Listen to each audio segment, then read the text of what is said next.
Hello, আসসালামু আলাইকুম guys. আশা করি সবাই ভালো আছেন। আলামিন ইঞ্জিনিয়ারিং ওয়ার্কশপ থেকে আবারও আসলাম। আমরা এখন 4 হুইল গাড়ি বানাচ্ছি, পাওয়ার স্টারিং 4 হুইল টলি। যে আমাদের এটা গাড়িটা প্রায় কমপ্লিট হয়ে গেছে। এখন আমরা এটা চেক করব, স্টার্ট করব, ট্রায়াল করব। ট্রায়াল দেওয়ার পরে গাড়িটা আমরা ডেলিভারি দেব।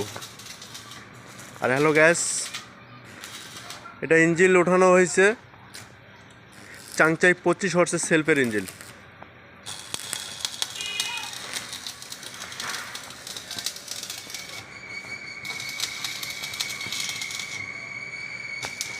গাড়িগুলো কেমন হচ্ছে অবশ্যই আমাদের কমেন্টে আপনারা জানাবেন, কাজগুলো কেমন হচ্ছে।